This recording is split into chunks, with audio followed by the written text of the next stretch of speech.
നമ്മുടെ എക്സാമിൻ്റെ സമയത്ത് actually 38 weeks and 5 days pregnant ആയിരുന്നു.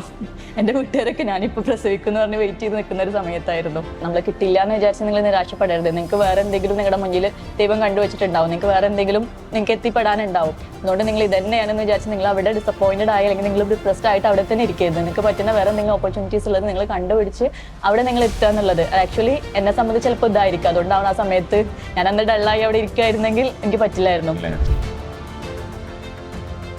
മോനെ സ്കൂളിൽ വിടുന്നില്ലായിരുന്നു. മൂത്താളുണ്ടല്ലോ ഒപ്പം, ഫുൾ ടൈം എപ്പോഴും ഉണ്ടാവുമായിരുന്നു. ഞാനൊരു August 30th വരെ ജോബിനെ പോയി. അത് 9th month ഏതാണ്ട് തുടങ്ങാനാകുമ്പോഴാണ് റിസൈൻ ചെയ്യുന്നത്. അതുവരെ ജോബും ഉണ്ടായിരുന്നു, പഠിത്തം ഉണ്ടായിരുന്നു. അത് കഴിഞ്ഞ് റിസൈൻ ചെയ്ത് പിന്നെ കംപ്ലീറ്റ്ലി ഫോർ ICDS ഞാൻ. അതൊരു ഔട്ട്സ്റ്റാൻഡിങ് എഫേർട്ടാണ്. ഒരുപാട് ലേഡീസ് എപ്പോഴും പറയുന്ന കാര്യമാണ്, നമുക്കിപ്പം സാറേ പ്രഗ്നൻസി കാരണം ഞാൻ എൻ്റെ പഠനം ഡ്രോപ്പ് ചെയ്തു, കുഞ്ഞിനെ നോക്കാനുള്ളതുകൊണ്ട് പഠനം ഡ്രോപ്പ് ചെയ്തു, ജോലി ഉള്ളതുകൊണ്ട് പഠനം ഡ്രോപ്പ് ചെയ്തു. ഈ 3 കാര്യങ്ങളെയും ഒരുമിച്ച് കൊണ്ടുപോവുകയും ഒരു പരീക്ഷയിൽ 2ാം റാങ്ക് സ്കോർ ചെയ്യാൻ പറഞ്ഞു പറഞ്ഞാൽ അത് വളരെ സ്പെഷ്യലാണ്.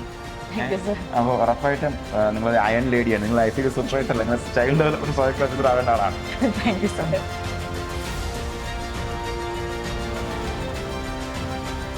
ICDS ലേഡി വാരിയേഴ്സിനെ ഓരോരുത്തരായിട്ട് ഒന്ന് പരിചയപ്പെടുകയാണ്. അപ്പോൾ നിങ്ങൾ സ്റ്റേറ്റ് ടോപ്പറെ കണ്ടു. ഇത് സ്റ്റേറ്റ് സെക്കൻഡ് വന്നിരിക്കുന്ന, അതായത് മാർക്ക് അടിസ്ഥാനത്തിൽ സ്റ്റേറ്റ് സെക്കൻഡ് വന്നിരിക്കുന്ന സഹകാരിയുടെ ചുണക്കുട്ടിയാണ്. അപ്പോൾ സ്റ്റേറ്റ് 1, 2 and 3 നമ്മുടെ കുട്ടികൾ സ്കോർ ചെയ്തിരിക്കുകയാണ്. അപ്പോൾ ജംഷീലയാണ് നമ്മളിന്ന് പരിചയപ്പെടുന്നത്. റാങ്ക് ബേസിൽ ജംഷീല 3rd റാങ്കിലേക്ക് വന്നു അല്ലേ? എന്നാലും നമുക്ക് എക്സാമിൻ്റെ പോയിന്റ് ഓഫ് വ്യൂവിൽ നോക്കുമ്പോൾ 2nd റാങ്ക് ഹോൾഡറാണ്. അപ്പോൾ അതൊരു ഉറപ്പായിട്ടും ഇത്ര വലിയൊരു എക്സാമിനേഷൻ, ലൈക്ക് ഒത്തിരി ആൾക്കാർ മത്സരിച്ച ICDS സൂപ്പർവൈസർ എക്സാമിനേഷനിൽ 2nd റാങ്കിലേക്ക് വരിക എന്ന് പറയുമ്പോഴത്തേക്കും ഇത് ഭയങ്കര സ്പെഷ്യലായിട്ടുള്ളൊരു അച്ചീവ്മെൻ്റ് ആണ്. അപ്പോൾ ഈ അച്ചീവ്മെന്റിന്റെ ഫസ്റ്റ് ഓഫ് ഓൾ ആർക്കാണ് താങ്ക്ഫുൾ ആയിട്ടുള്ളത്? പഠിച്ചവനോട് തന്നെയാണ് താങ്ക്സ് ആയിട്ടുള്ളത്. പിന്നെ എൻ്റെ എല്ലാ ഫാമിലി മെമ്പേഴ്സും, എസ്പെഷ്യലി എൻ്റെ ഹസ്ബൻഡ് ഒരുപാട് സപ്പോർട്ട് ചെയ്തിട്ടുണ്ട്. ലൈക്ക് ഇവിടെ നിന്നല്ല, എൻ്റെ ത്രൂ ഔട്ട് ജേർണിയിൽ, ലൈക്ക് നേരത്തെ തന്നെ ലൈക്ക് ആഫ്റ്റർ മാരേജ് തന്നെ എൻ്റെ അടുത്ത് പഠിക്കണം, നല്ല പൊട്ടൻഷ്യൽ ഉള്ള ഒരാളാന്നുള്ളത് ഹസ്ബൻഡാണ് പറഞ്ഞിട്ടുള്ളത്. ഈവൻ ലൈക്ക് 18 വയസ്സാകുമ്പോൾ കല്യാണം കഴിഞ്ഞതാണ് ആക്ച്വലി. അപ്പോൾ അത് തൊട്ട് ഇതുവരെ എന്ന് പറയാം ലൈക്ക് എല്ലാവിധ സപ്പോർട്ടും നൽകി.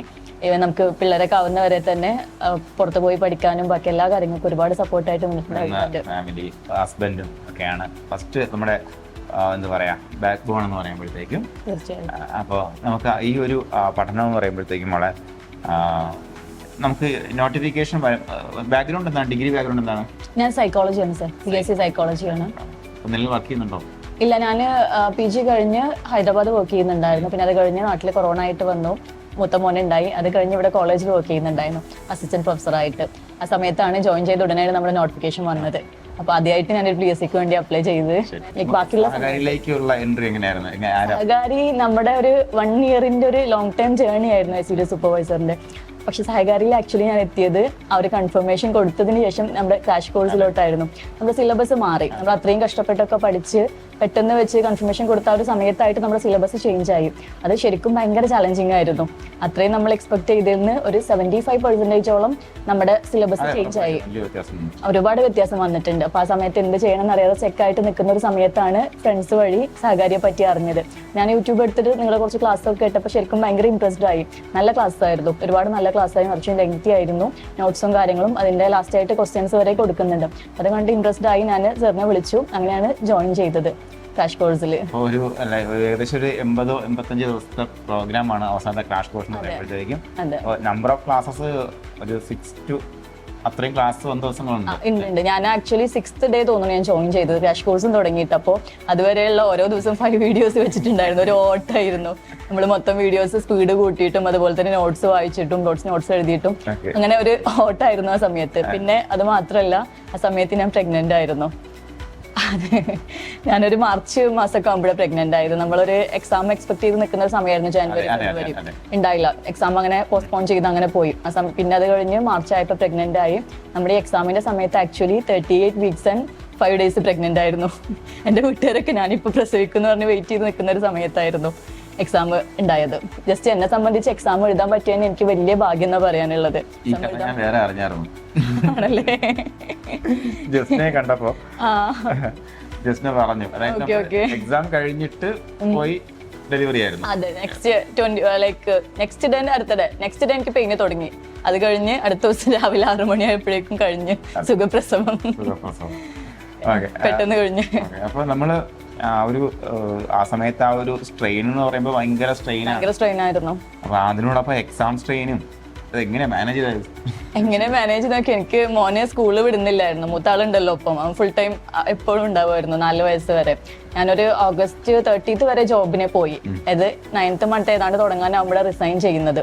അതുവരെ ജോബും ഉണ്ടായിരുന്നു, പഠിത്തം ഉണ്ടായിരുന്നു. അത് കഴിഞ്ഞ് റിസൈൻ ചെയ്ത് പിന്നെ കംപ്ലീറ്റ്ലി ICDS ഞാൻ. അതൊരു ഔട്ട്സ്റ്റാൻഡിങ് എഫേർട്ടാണ്. ഒരുപാട് ലേഡീസ് എപ്പോഴും പറയുന്ന കാര്യമാണ്, നമുക്കിപ്പം പ്രഗ്നൻസി കാരണം ഞാൻ എൻ്റെ പഠനം ഡ്രോപ്പ് ചെയ്തു, അല്ലെന്നുണ്ടെങ്കിൽ കുഞ്ഞിനെ നോക്കാനുള്ളതുകൊണ്ട് പഠനം ഡ്രോപ്പ് ചെയ്തു, അല്ലെങ്കിൽ നമുക്ക് ജോലി ഉള്ളതുകൊണ്ട് പഠനം ഡ്രോപ്പ് ചെയ്തു. ഈ 3 ബാരിയറും ബാരിയറല്ല, ഈ 3 കാര്യങ്ങളെയും ഒരുമിച്ച് കൊണ്ടുപോവുകയും ഒരു പരീക്ഷയിൽ 2ാം റാങ്ക് സ്കോർ ചെയ്യാൻ പറഞ്ഞു പറഞ്ഞാൽ അത് വളരെ സ്പെഷ്യലാണ്. അപ്പോൾ ഉറപ്പായിട്ടും നിങ്ങൾ അയൺ ലേഡിയാണ്, നിങ്ങൾ ICDS സൂപ്പർവൈസർ അല്ല, നിങ്ങൾ ചൈൽഡ് ഡെവലപ്മെന്റ് പ്രോജക്ട് ഓഫീസർ ആവേണ്ട ആളാണ്. Thank you sir. ഓക്കെ, അപ്പോൾ ഒരുപാട് പേർക്ക് പ്രചോദനമാകാൻ പറ്റുന്ന സ്റ്റോറിയാണ് നമ്മളുടെ. അപ്പോൾ ആ ഒരു ഭാഗം എങ്ങനെയൊക്കെ ഹാൻഡിൽ ചെയ്യുന്നു ഒന്ന് ഡീറ്റെയിൽ ചെയ്യാമോ? ഞാൻ ആക്ച്വലി എനിക്ക് പലരും എൻ്റെ അടുത്ത് ചോദിച്ചിട്ടുണ്ട് എങ്ങനെയാണ് പഠിച്ചത്, ഒരു ദിവസം എത്ര സമയം പഠിച്ചിട്ടുണ്ടെന്ന്. പക്ഷെ എനിക്ക് അങ്ങനെ ഒരു മറുപടി കൊടുക്കാൻ, എനിക്ക് കറക്റ്റായിട്ട് എത്ര സമയം പഠിച്ചു എന്ന് എനിക്ക് പറയാനില്ല. ഞാൻ എപ്പോഴൊക്കെയോ എങ്ങനെയൊക്കെയോ സമയം ഉണ്ടാക്കി പഠിച്ചു. ചിലപ്പോൾ ഇന്ന് ഞാൻ ഒരുപാട് സമയം പഠിക്കും, നാളെ ചിലപ്പോൾ എനിക്ക് ഒന്നും പഠിക്കാൻ പറ്റുന്നുണ്ടാവില്ല. അങ്ങനെയായിരുന്നു. ലൈക്ക് നമ്മൾ വീട്ടിലെ കാര്യങ്ങൾ തൃപ്തിയാവുന്നവരെ നമ്മൾ കൺവിൻസ് ആവുന്നവരെ നമ്മൾ വർക്ക് ചെയ്യണം. ലൈക്ക് നമുക്കിപ്പോൾ ഇന്ന് ചിലപ്പോൾ പഠിക്കാൻ പറ്റുന്നില്ലായിരിക്കും, പക്ഷെ നാളെ ഞാൻ ആ ഒരു ഭാഗം ഞാൻ ഓൾറെഡി പ്ലാൻ ചെയ്ത കുറച്ച് പാർട്സ് ഉണ്ടാവും, അവിടെ കംപ്ലീറ്റ് ആക്കാൻ നോക്കും. ഇപ്പോൾ സഹകാരിയിൽ ജോയിൻ ചെയ്തതിനു ശേഷം നമുക്ക് കുറച്ചും കൂടെ ഓർഡർ ഉണ്ടായിരുന്നു. നമ്മുടെ ക്ലാസ്സും കാര്യങ്ങളും ടൈം ടേബിൾ വെച്ച് ഒരു ദിവസം ആ 5 വീഡിയോസ് കംപ്ലീറ്റ് ആയില്ലെങ്കിൽ നെക്സ്റ്റ് ഡേ നമുക്ക് പണി കിട്ടും, നെക്സ്റ്റ് ഡേ നമുക്ക് അത്രയും പെൻഡിങ് ആയിട്ട് വരും. അപ്പോൾ കുറച്ചും കൂടെ നമ്മൾ ആ ഒരു സമയത്ത് നല്ല ഓർഡർ ആയിട്ട് പോയി. എല്ലാം ഇങ്ങനെ ഓരോ വീക്കിലി ടൈം ടേബിളും ഇപ്പോഴും ഒട്ടിച്ച് വെച്ചിട്ടുണ്ടാവും. ഞങ്ങൾ ചെയ്തിരുന്നു, ഞങ്ങളെല്ലാം ഞങ്ങളുടെ കയ്യിലുണ്ടായിരുന്നു. പിന്നെ റിവിഷന്റെ ഗ്രൂപ്പ്സ് ഒക്കെ ഉണ്ടായിരുന്നു. കുറച്ച് ഫ്രണ്ട്സ്, എൻ്റെ 3-4 ഫ്രണ്ട്സ് കൂടെ ഉണ്ടായിരുന്നു. അവർ ഞങ്ങളും കമ്പൈൻ സ്റ്റഡീസ് ഒക്കെ ചെയ്യായിരുന്നു. ഞങ്ങൾ എല്ലാ സ്കോഴ്സും കാര്യങ്ങളൊക്കെ ഷെയർ ചെയ്യായിരുന്നു. എന്ത് ഡൗട്ട്സ് ഉണ്ടെങ്കിലും ക്ലിയർ ചെയ്യായിരുന്നു. കുറച്ച് പാർട്സ് ആയിട്ട് ഡിവൈഡ് ചെയ്തിട്ട് ഞങ്ങൾ ഡിസ്കഷൻസ് ഒക്കെ ചെയ്യുമായിരുന്നു. അത് ശരിക്കും പറഞ്ഞാൽ ഭയങ്കര യൂസ്ഫുൾ ആയിരുന്നു. ഞങ്ങൾ അത്രയും ഞങ്ങൾ 4 പേരുണ്ടായിരുന്നു. ജസ്നയായിട്ട് ഞാൻ എത്തിയത് ആക്ച്വലി ഇന്റർവ്യൂ ടൈമിലാണ്. ജസ്നയുടെ കൂടെ നല്ല രസമായിരുന്നു. ഞങ്ങൾക്ക് വീഡിയോ കോൾ ചെയ്യായിരുന്നു, ഉറക്കൊഴിച്ച് പഠിക്കായിരുന്നു. ഇടയ്ക്ക് ജസ്ന ഉറങ്ങിപ്പോവും, ഇടയ്ക്ക് ഞാൻ ഉറങ്ങിപ്പോവും, അവൾ എന്നെ വിളിച്ചോണത്തും. നല്ല രസമായിരുന്നു. അത് ആക്ച്വലി ഒരുപാട് എൻജോയ് ചെയ്തിട്ടുണ്ട്. ഇന്റർവ്യൂ മോക്ക് എത്ര 13 സ്കോർ ചെയ്തില്ലേ? 13 ഫുൾ സ്കോർ ചെയ്തു മടിക്ക്. അപ്പോൾ ഇന്റർവ്യൂവിന് വേണ്ടിയിട്ട് എന്തെങ്കിലും സ്പെഷ്യൽ പ്രിപ്പറേഷൻസ് ഉണ്ടായിരുന്നോ? ഇന്റർവ്യൂവിന് വേണ്ടിയിട്ട് ഇന്റർവ്യൂ ആണ് എനിക്ക് നമ്മുടെ മറ്റേതിനേക്കാൾ ഒരു പ്രഗ്നൻസി ടൈമിലുള്ള സമയത്തേക്കാൾ കുറച്ചും കൂടെ ചാലഞ്ചിങ് ആയത് ഇന്റർവ്യൂ ടൈമിലാണ്. ബിക്കോസ് ചെറിയ മോനും കൂടെ ഉണ്ടായി, ഡെലിവറി കഴിഞ്ഞ സമയത്തല്ലേ പിന്നെ ഇന്റർവ്യൂവിന്. അപ്പോൾ അവനും മൂത്താള് എല്ലാം കൂടെ ആയിട്ട് കുറച്ചും കൂടെ ചാലഞ്ചിങ് ആയി. എന്നാലും അവനെ ഫീഡ് ചെയ്യുന്ന സമയത്ത് ബാക്കി സമയത്തൊക്കെ പ്രിപ്പയർ ചെയ്തിട്ടുണ്ട്. പിന്നെ നമ്മൾ ഇന്റർവ്യൂവിന് വേണ്ടിയിട്ട് അങ്ങനെ ഭയങ്കര ടെൻസ്ഡ് ആയിട്ട് പ്രിപ്പയർ ചെയ്യണ്ട എല്ലാവരും പറഞ്ഞു.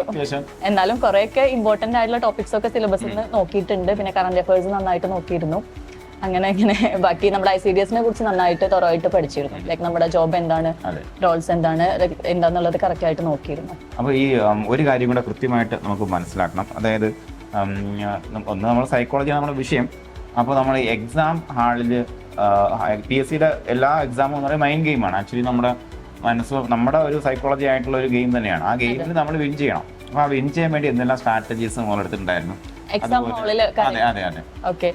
ഹാളിൽ പറയുമ്പോൾ ആക്ച്വലി എനിക്ക് ഫസ്റ്റ് ഓർമ്മ കിട്ടുന്നത്, ഞാൻ അത്രയും എൻ്റെ വയറൊക്കെ ഒരുപാട് വന്ന് അത്രയും ഫുള്ളായിട്ട് നിൽക്കുന്ന ഒരു സമയത്താണല്ലോ.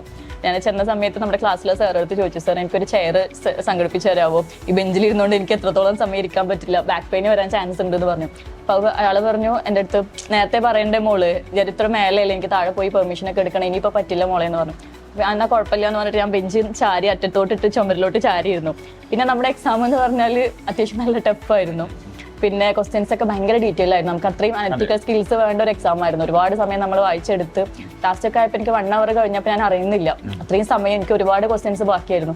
ആ സമയത്ത് ഞാൻ പ്രഗ്നന്റ് ആയത്, ഈ ബാക്ക് പെയിൻ ഇതൊന്നും എനിക്ക് ഓർമ്മ ഉണ്ടായിരുന്നില്ല. ഞാൻ അത്രയും ഫാസ്റ്റ് ആയിട്ട് നമ്മൾ തീർക്കാനാണ് നോക്കിയിരുന്നത്.